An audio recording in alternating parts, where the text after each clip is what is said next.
So today we're going to be talking about stress and how stress can affect your hair. Now, the primary focus, as many of you know on my channel, is hair systems, but I'm also very interested, and I hope you are too, into how we get to this stage of hair loss whereby we need a hair system. Now, I'm going to look at the science, I'm going to discuss it with you, and we're really going to unpick how stress, or should I say, how too much stress, too much chronic stress, can have a detrimental effect on your hair and its health.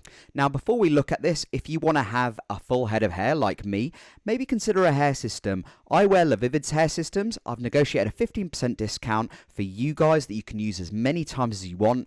Adam15 in their coupon code box, lavividhair.com. Don't miss out on that deal. Also, if you're new around here and you want to subscribe, please do hit that subscription button. Give it a like as well. It will really help the channel grow and it will help more people experiencing hair loss or interested in hair systems find this content. Now, I did a video a few weeks ago where I discussed how genetics and hormones can play a massive role in developing hair loss, especially in males. It also happens in females, but it's much less common.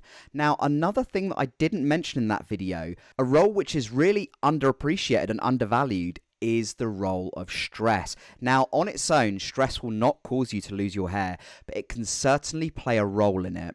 So now, a lot of you are probably thinking about male pattern baldness when I discuss stress and hair loss, and there did actually used to be a hypothesis that too much stress was the main driver of hair loss in men. Obviously, now the science has come a long way, and now we know that not to be the case, but it still does play a role. But there are certainly other types of hair loss which are brought on by stress, namely trichotillomania. Now, many of you who have been watching my content for a long time, you know that that is what I suffer from alongside male pattern baldness. Trichotillomania is a chronic hair pulling condition that's driven by stress and anxiety. It feels uncontrollable, and quite often as a result of the trichotillomania, a lot of people, like myself, end up wearing wigs if you're a female, or hair systems if you're a man like myself. Another type of hair loss that can be brought on by stress is alopecia areata. So that's basically when you just start losing the hair on your head, and it's a type of autoimmune disease. So it's basically when your immune system starts attacking the hair follicles on the top of your head and basically all over your head. And the last type of hair loss, which is basically driven by stress, is telogen effluvium, which is basically where stress pushes the hair follicles into what's called a resting phase, which is where they just don't grow. Now, I'm going to share a quick study with you, so I'm going to take you over to my screen. It was a study done on mice. Now, a lot of research is initially done on mice before it's done on humans because we have, believe it or not, a fairly similar biology, and it's much cheaper to do experiments on mice and rats than it is on humans or chimpanzees, for instance. So let's go over to my screen and we'll have a little read through this because this is fascinating. So, a team led by Ya-Chi Su of Harvard University studied the underlying mechanism that links stress to hair loss. The study was supported in part by National Institute of Arthritis and MSK Diseases. Results appeared in Nature on March 4, 2021. The researchers began testing the role of the adrenal glands. So that's where we produce adrenaline and cortisol in our body.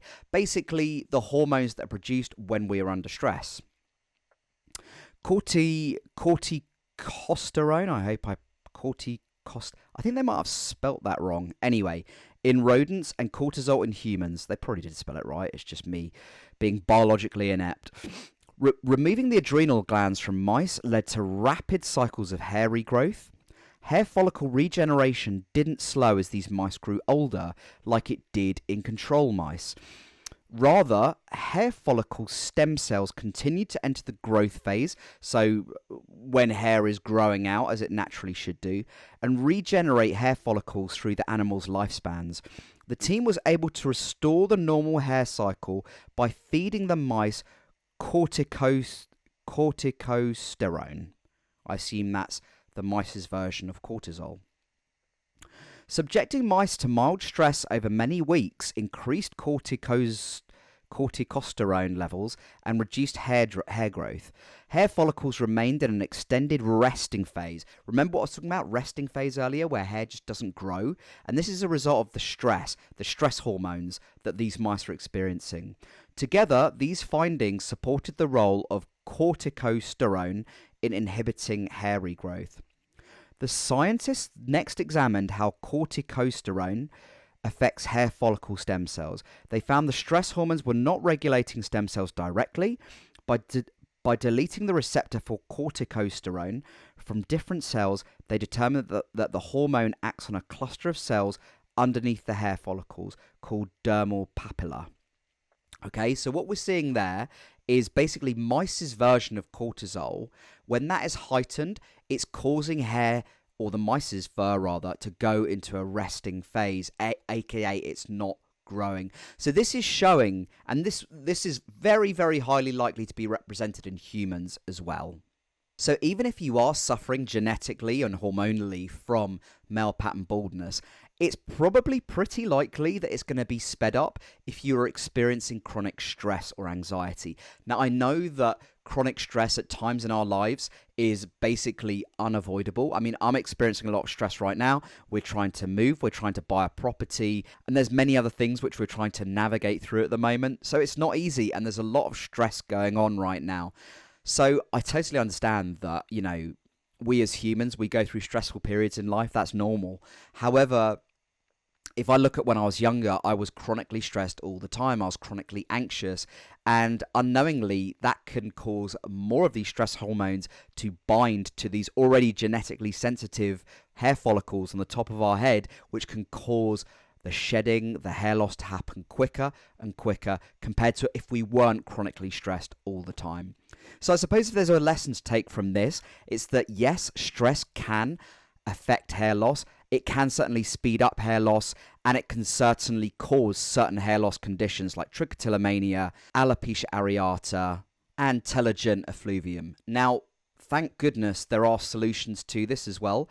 Obviously, on the mental health side of things, you might want to look at what is causing you to be stressed all the time if you fall into that category. Are you a chronic people pleaser? Are you a chronic perfectionist? These kind of patterns, looking at those and actually changing those patterns or working on changing them could be super helpful. On top of that, there are actual solutions. For instance, hair systems. I wear a hair system. I couldn't go without one now. There are other solutions that you could consider if you're experiencing hair loss. There's always medical options. I don't personally recommend them myself, having gone down that route, and it didn't really work for me. But at the end of the day, guys, it's your choice. You do what makes you feel most comfortable. But yes, there is a stress connection, and yes, it can expedite your hair loss. Do you feel like you're a chronically stressed person? Do you feel that sometimes the level of stress you're experiencing kind of spirals a little bit out of control? Do you think maybe you're taking on too many responsibilities in life, and that is giving you unmanageable levels of stress and affecting your hair or your hair loss? Let me know in the comments box below. It'd be really great to hear your guys' thoughts on this. I'd also love to see more studies on humans in regards to stress and hair loss. If you're enjoying my content as well, please don't forget to subscribe and like this video if you've enjoyed it. It'd be great to build this subscriber base beyond 3,000. We're so close, guys. It'd be great if we could get there before the end of March. I hope you've enjoyed this video, guys, and I'll speak to you very soon. Bye for now.